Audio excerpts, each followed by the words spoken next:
Sir ನಾವೊಬ್ಬ D boss ಅಭಿಮಾನಿ. Movie ತುಂಬ ಚೆನ್ನಾಗಿದೆ ಸರ್. ಸಿಕ್ಕಾಪಟ್ಟೆ ಸಖತ್ತಾಗಿದೆ ಸರ್ ಮೂವಿ ಮಾತ್ರ. Unlimited song movie. ಎಕ್ಸ್ಪೆಕ್ಟೇ ಮಾಡಿರಲಿಲ್ಲ ನಮ್ಮ ಬಾಸ್ ಇಷ್ಟು ಸಖತ್ತಾಗಿ ಮಾಡ್ತಾರೆ ಅಂದರೆ. ಸಖತ್ತಾಗಿತ್ತು. ಒಂದೊಂದು ನಿಮಿಷಕ್ಕೂ ಎಕ್ಸೈಟ್ಮೆಂಟಾಗಿ ಸಖತ್ತಾಗಿತ್ತು. ಬೋರ್ ಎಲ್ಲೂ ಅನಿಸ್ಲಿಲ್ಲ. ಸಾಂಗ್ಸ್ ಅಂತೂ ಸೂಪರ್ ಆಗಿದೆ ಸರ್.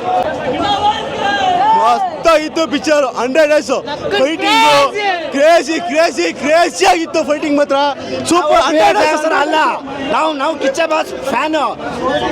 ಟೋಪಿ ಹಾಕೊಂಡಿರೋ ಗಲ್ಗಳೆ ಸುತ್ತಾಡೋ ಕಂತ್ರಿ ಗೂಂಡ ರೌಡಿಗಳ ಥರ ಅಲ್ಲ ನಾವು. ಜೈ ಕಿಚ್ಚ ಬಾಸ್. ಇದು ಚೆನ್ನಾಗಿದೆ. 100 ಡೇಸ್ ಪಕ್ಕ. ಮಾರ್ಕು ಒಂದು ಸ್ವಲ್ಪನೂ ಮೈಂಡ್ ಡೈವರ್ಟ್ ಆಗಕ್ಕೆ ಬಿಟ್ಟಿಲ್ಲ ನಮಗೆ. ಅಷ್ಟು ಅಲ್ಟಿಮೇಟಾಗಿ ಎಂಟರ್ಟೈನ್ಮೆಂಟ್ ಮಾಡಿದ್ದಾರೆ. ಮತ್ತು ಚಿಕ್ಕ ಹುಡುಗ ಒಂದು ಮಾತು ಹೇಳ್ದ ನಮಗೆ, ಅದೊಂದು ಮೈಂಡಲ್ಲಿ ಐತೆ. ಆ ಹುಡುಗ ಇವತ್ತು ಇಲ್ಲಿ ಬಂದು ಮಾತಾಡಲಿ, ಅವಾಗ ನಾವು ತೋರಿಸ್ತೀವಿ. ಜೈ ಕಿಚ್ಚ ಬಾಸ್. ಅಲ್ಟಿಮೇಟ್ ಆಗಿದೆ. ನಿಜವಾಗ್ಲೂ ದಮ್ ಮಾಡೋದು ಕಮ್ಮಿ ಮಾಡಬೇಕು. ಇಲ್ಲ ನಮ್ಮ ಅಕ್ಕ ನಮ್ಮ ಹತ್ರ ಬೇಡ, ಸರಿ ಇರಲ್ಲ. ಇಷ್ಟ ಆಗುತ್ತೆ. Mark is ready to set the mark in Sandalwood. Sandalwood mark ಮಾಡ್ಕೊಳ್ಳಿ. ಸೂಪರ್ ಆಗಿದೆ ಕಂಟೆಂಟ್ ನೋಡ್ಕೊಂಡು ಬರ್ರಿ. ಬಂದು ಫಸ್ಟ್ ಎಲ್ಲ ನೋಡಿ.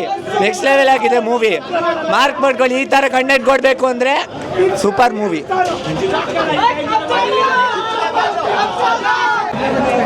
Super movie. 100 days guarantee. Cinema ತುಂಬ ಚೆನ್ನಾಗಿದೆ. ಎಲ್ಲರೂ ಫ್ಯಾಮಿಲಿ ಸಮೇತ ಬಂದು ನೋಡೋದು.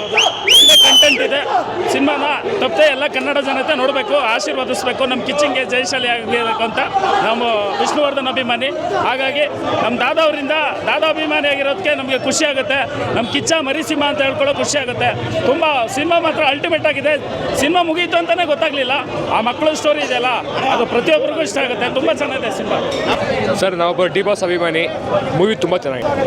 ಸಕಾಶ್ ಫಿಲಂ. ಜೈ Kichcha boss. Thank you sir.